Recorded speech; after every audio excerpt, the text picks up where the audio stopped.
Entrevista do dia. Muito bem, em 2021 o Rio Negro atingiu o nível de 30 metros no Porto de Manaus. O seu maior nível aí de 1902, quando começaram as medições lá do Porto. Essa marca supera em 3 centímetros o antigo recorde de nível máximo registrado em 2012, que foi de 29,97 centímetros. A maior cheia aqui em Manaus em 119 anos. Quando a gente olha as imagens, é de impressionar, viu? A cidade inteira ficou cercada de hip-hop, onde as pessoas tinham que trafegar. Neste último levantamento realizado pela própria Defesa Civil do Estado do Amazonas, que divulgou agora, para 2022, há 12 municípios em situação de atenção aqui no estado do Amazonas. 6 municípios em situação de alerta e 5 cidades seguem em situação de emergência. A preocupação da população, será que a gente vai ter essa mesma cheia histórica que foi a de 2021?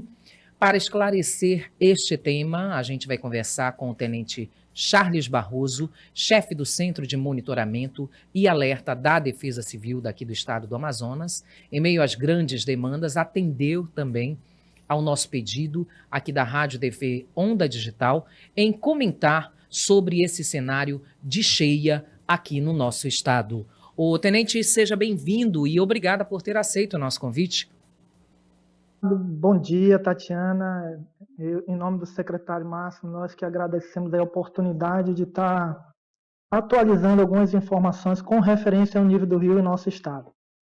Em vista aí, pelo menos o balanço que foi divulgado por vocês também, a preocupação e atenção a esses 12 municípios. Eu tive aqui, eu coloquei no bloco anterior, referências aqui do CPRM que fala que a preocupação é para Manacapuru, Manaus e Itacoatiara.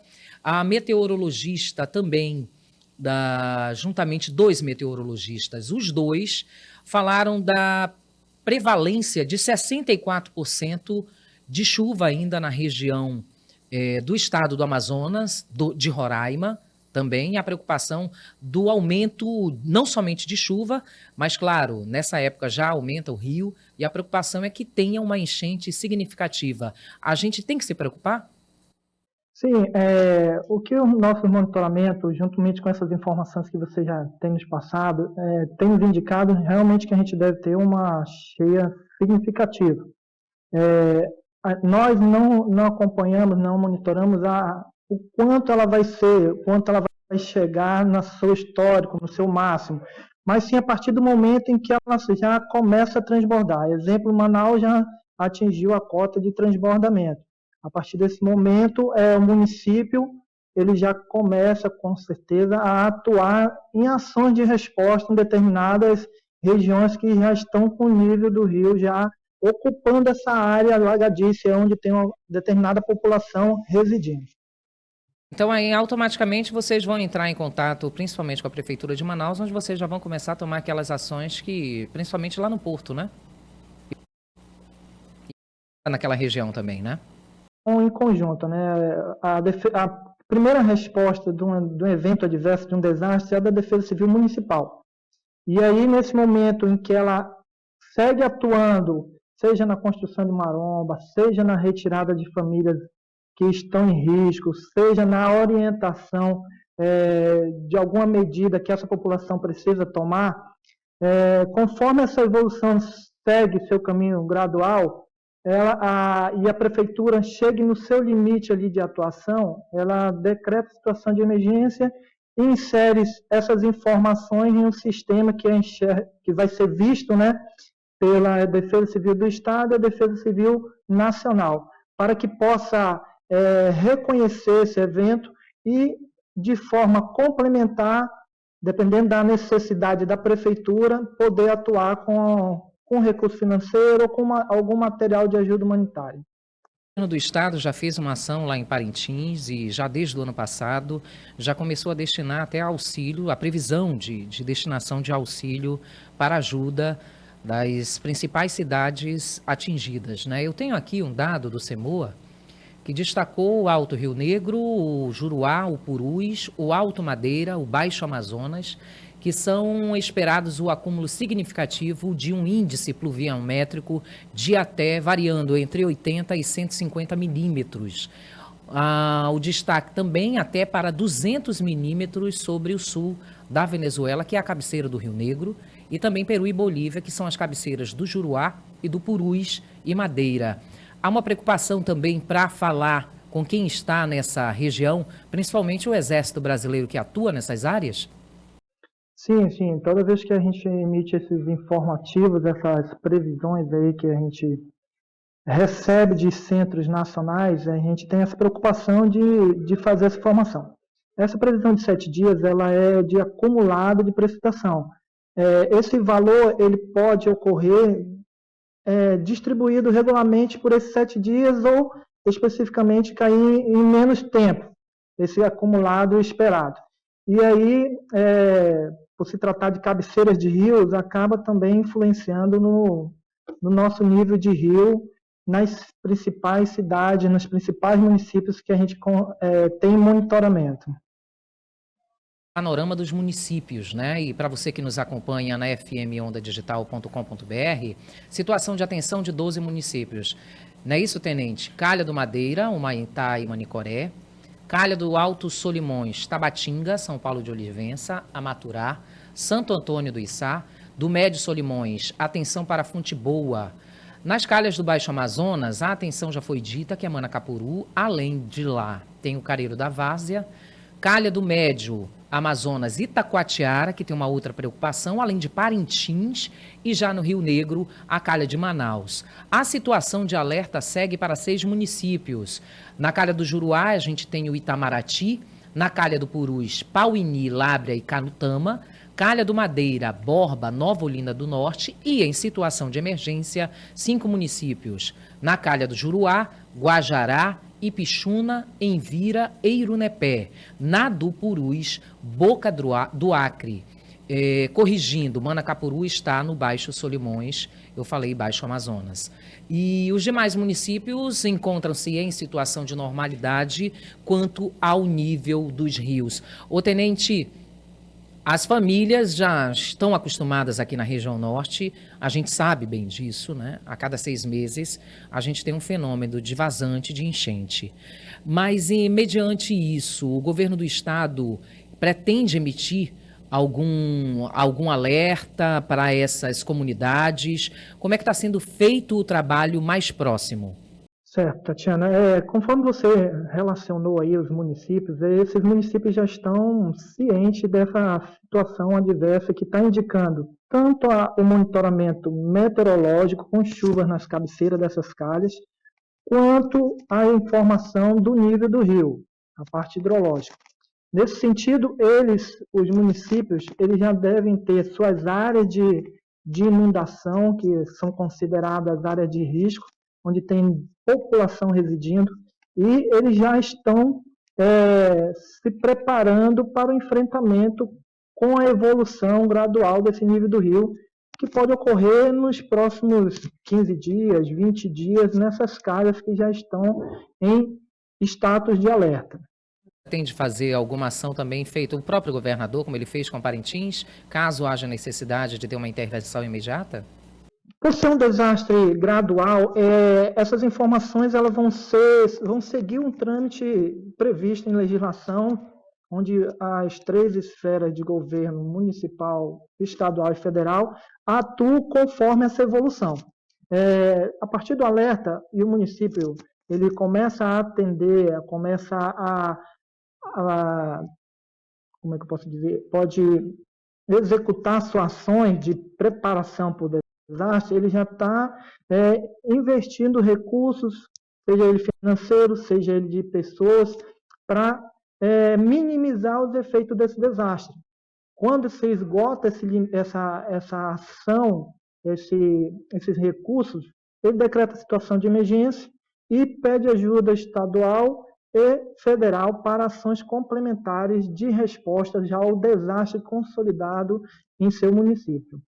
Vale lembrar que todos os dias a gente monitora e colhe essas informações, tanto meteorológica como hidrológica, e é possível que ao final do dia a gente tenha uma evolução ainda desses municípios que você já informou, bem informou, Tatiana, para evoluções superiores. A nossa primeira informativa que a gente emite é o de atenção, segue o de alerta, e a partir do alerta, o nível do rio, em alguns municípios, a gente tem essa informação, que é por transbordamento, e o transbordamento já, a prefeitura, com certeza, já deve estar dando resposta ao desastre consolidado em seu território. Então, diante da previsão do que já teve aí do CPRM, previsão também do Serviço Geológico do Brasil, de meteorologista, que vai ter mesmo uma subida dos rios, eu posso acreditar que o governo do estado já está tomando as medidas necessárias, mesmo com subida ou não, se vai ter ou não, que já tem a previsão, né? Eu acredito que o governador do estado já deve estar tomando também, juntamente com vocês, como é dito até na própria palavra sua, né, tenente? Eu lhe agradeço, tenente Charles Barroso, que é chefe de monitoramento e alerta da Defesa Civil daqui do Amazonas, pelas informações. Deixo a TV Onda Digital e a Rádio Onda Digital à disposição da Defesa Civil. É um serviço que a gente tem que fazer para quem nos acompanha, não somente no carro, mas para o profissional que precisa saber do monitoramento das cheias nas principais cidades que serão atingidas. Agradeço pelas informações, tenente. Obrigado, Tatiana. Novamente, em nome do nosso secretário, em nome do governo do estado, que a gente já, como você bem frisou, desde janeiro a gente já estava se preparando para essas ações, fazendo viagens aos municípios, orientando procedimentos, mapeamento das áreas de risco, atualização de cadastro de famílias que poderiam ser afetadas.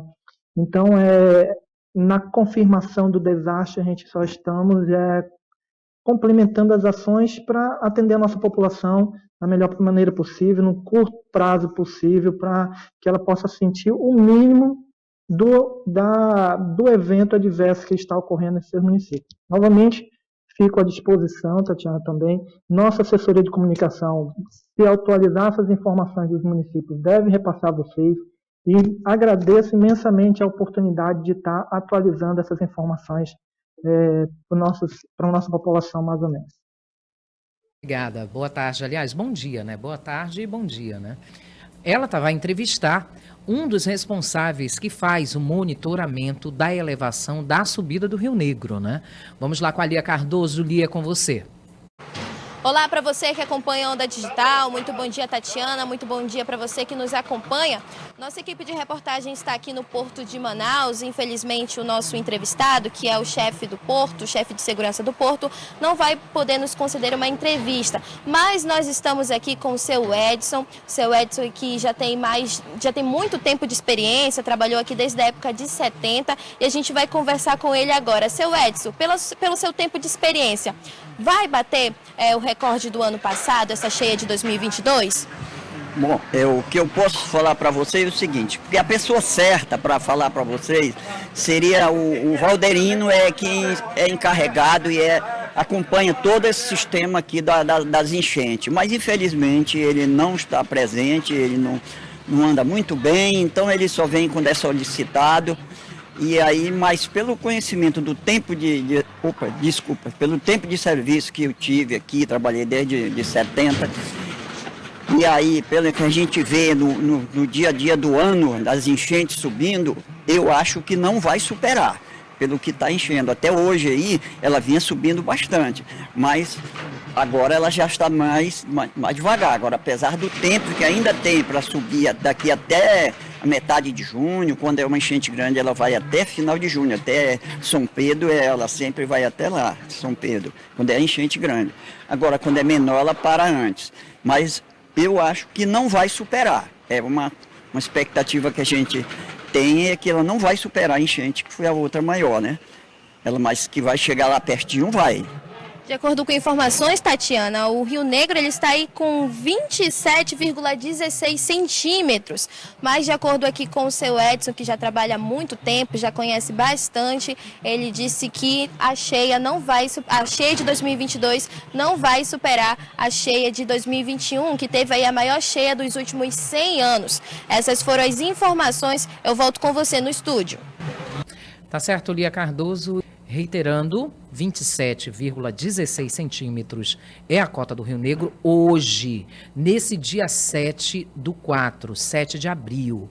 Vale lembrar que a gente teve o registro da maior enchente nos últimos 119 anos, registrados aqui na cidade de Manaus, que em 2021 atingiu o nível de 30 metros no porto de Manaus, o maior nível desde 1902. Então a gente já está somente 3 centímetros abaixo, né? Com o índice de chuva, que foi dito pelos especialistas aqui neste programa, sim, a gente vai chegar ao nível, né, da cota máxima. Se vai passar ou não, será registrado na capital amazonense, em Manacapuru e também em Itacoatiara. Continua a subir os índices pluviométricos, não somente na Venezuela, é destacado também no Peru, na Colômbia, o que incide diretamente aqui nos rios, não só na Calha do Purus, do Juruá, mas também aqui na capital amazonense e no Amazonas. Automaticamente, lá para o estado do Pará, a imagem que a gente vai ter será a mesma, né?